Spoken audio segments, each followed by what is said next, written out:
Hey guys, welcome back. I know it's a lot later than normal, um, so I'm going to address that kind of just right away. My plan originally was to record yesterday, which is later already, just to kind of allow time for trades. We've been having a lot of late trades recently, so I wanted to kind of do that. Um, but yesterday I also received news that my uncle had passed away, so I kind of took that day to reflect, process, do what I need to do. And I also have my in-laws in town today on Friday, so uh, just a few things kind of occurred all at the same time. I'm doing okay. My parents went to go help out with my dad's sister. It was her husband who passed, so we'll, we're gonna keep trucking forward because that's what he would allow me to do too. He would have thought this was a lot of fun, and I appreciate you guys' support with these. I'm glad you're enjoying them. So thanks again. So far in the season, I am 5-5 on my guesses. So hey, I'm 500. Jeff Fisher, baby, let's do it. Um, but last week I was 3-2, so winning record for the week at least. Freaking Stefan Saran game threw me off. It was Saran, buddy. Better days are ahead. Better days ahead. We'll get to your matchup and I'll kind of talk about it. But yeah, so I'm looking forward to week 6. It should be a great week. So without further ado, here are the matchups. Alright, so we're going to start right off with Gilly, son of Gloin versus Curious George Kittle, ranked 5 versus ranked 2. Currently, the scores are projected to be 178.04 to 131.83. This is actually my snoozer of the week.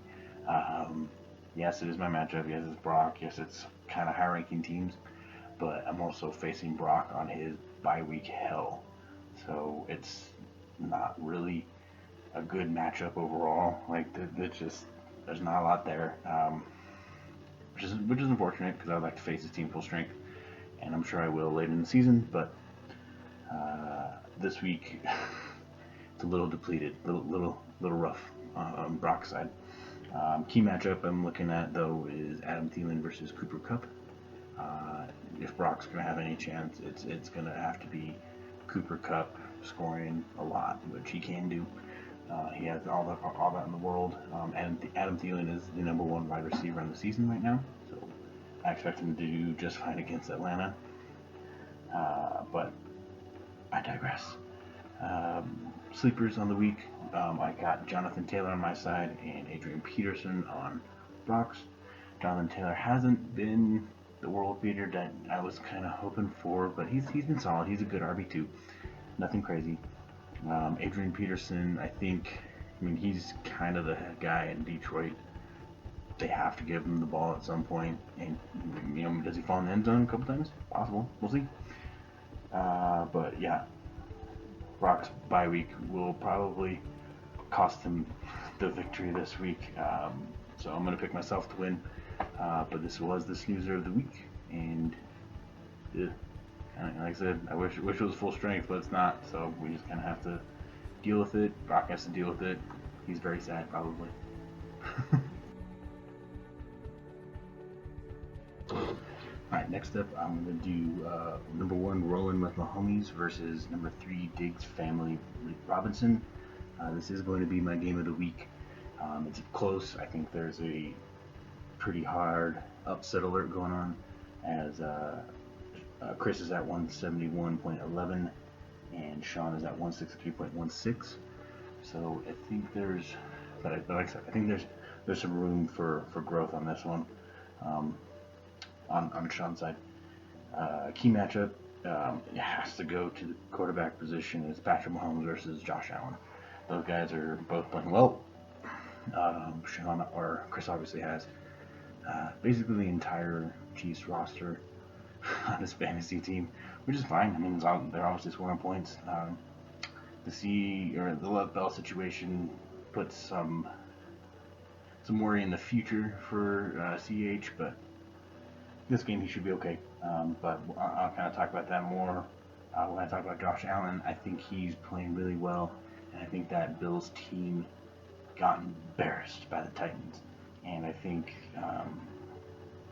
that defensive coach will buck up, and they're going to play better than what's expected. And I think Patrick Mahomes, not to say he's obviously playing well, but he's not playing at the level that a lot of people are expecting, I think. So, something to look out for. Sleepers, I picked Marquise Brown and Brandon Cooks. Both of these guys could have 3 catches for 2 touchdowns and 150 yards. So, I think so it is kind of the big play matchup right there from the sleeper side, but either guy has that potential and could very well be the difference maker in the game. That Monday night game is super important on both sides, obviously, because Chris has or Monday during the day, it's not even night, Monday at like 3 our time, freaking weird. But yeah, obviously Chris has the entire Chiefs roster, and then Sean has the stack of Allen and Diggs, which has been very good. So that Monday game is very important for this matchup, and it's kind of fun to make that the game of the week because now we have to pay attention to Monday. But again, game of the week, and like I said, I think there's upset alert. I think Sean wins this one. I think the Chiefs don't do as well as they're projected, so they should be good for Sean. So I think this will be a fun one to watch. Keep an eye on it and have a good time with it.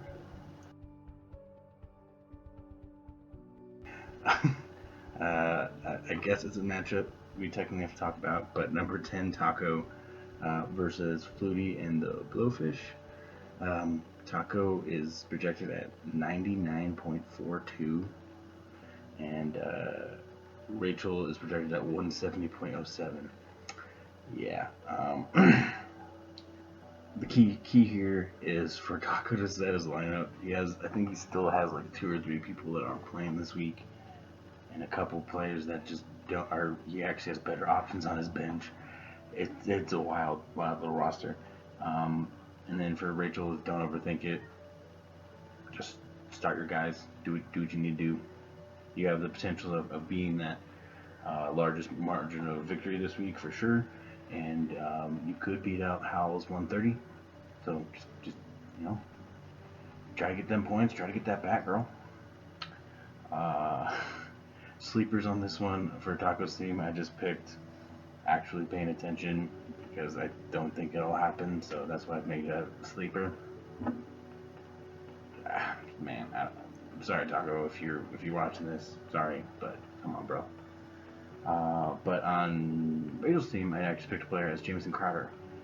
He's actually like a top 5 wide receiver right now, I think. It's pretty crazy what he's been doing over there, and with the release of Leveon Bell, I don't think that changes anything for Crowder, but someone has to do something. Bell was doing a couple things, so maybe Crowder gets 1 or 2 more targets. I don't freaking know. But yeah, this is a stinky game. I didn't pick it as a snoozer mostly because having Taco be the snoozer week in week out was just kind of getting boring for me. But yeah, potential bat nomination makes this more interesting as well. So good luck, Rachel. Get that 140 over victory. Fingers crossed for you.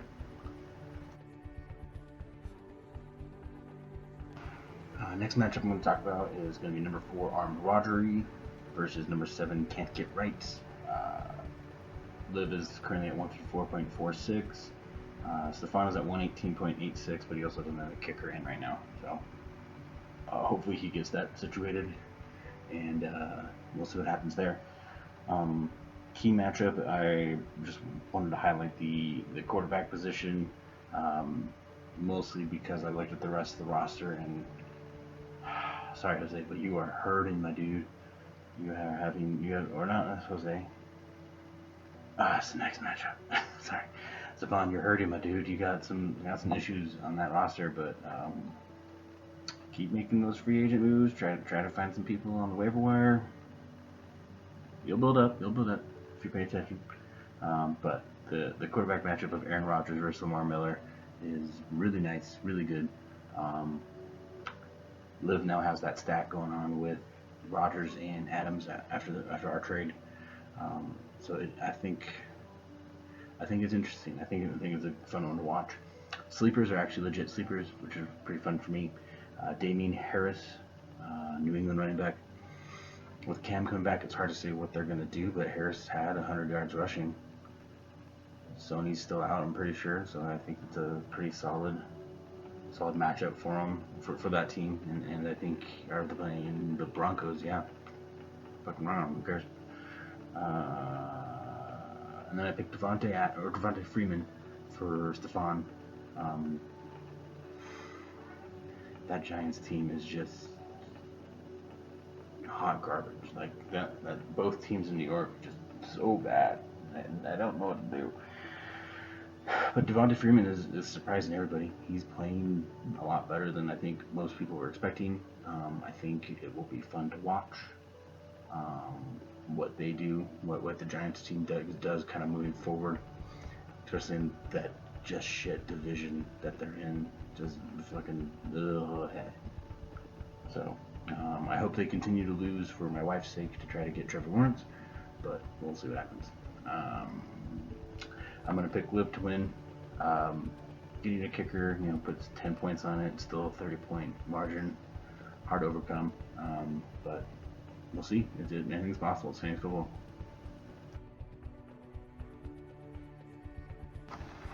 Alright, final matchup is actually probably one I'm most personally interested in. It was pretty close to my game of the week, but just because they are at the bottom of the league right now, it was hard to put it there.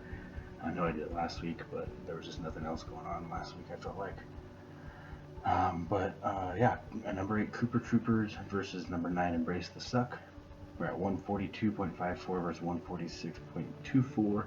Saran doesn't have a kicker in right now, though, so that could obviously go up.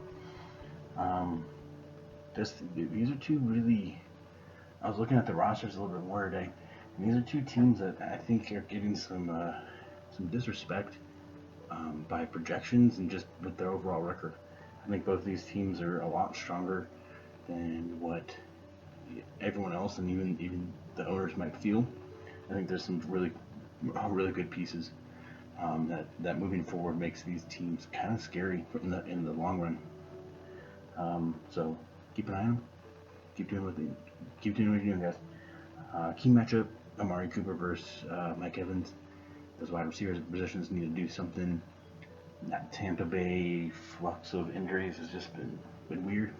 And then obviously Amari Cooper, new quarterback, but he's probably going to be the number one target. There's no way he's not. I mean, you look at what Dalton did with AJ Green and kind of hyper targeting back in the day. I don't see that changing, and I don't see why it won't be Amari Cooper. So keep doing it. Sleepers aren't sleepers at all, but I just wanted to kind of re-highlight their teams basically. But the Mark Andrews and Jonnu Smith matchup. I mean, holy crap! Like I said, you look at these teams, and I encourage everyone else to kind of go take a look and be like, oh, there's talent. There's a lot going on there, and for some reason their teams just haven't been able to put it together yet. So I think there's a lot of fun pieces going on there, and like I said, down the road in the playoffs, they could be major contenders. I really actually do believe that. Oh my gosh, I didn't pick someone to win this one. I think I'm just gonna go with the projections here because it is super close. And then the big piece on Jose's team's Amari Cooper and the new quarterback situation. You gotta throw a little bit of shade on it and see what happens. But I think Saran will have to win this one. I think he has to kind of stay in the hunt, stay relevant and kind of make a mark on the league. But Jose has to do the same thing. This is a tough one. I think both teams can easily win this game, but for the sake of the video, I'm going to pick Saran.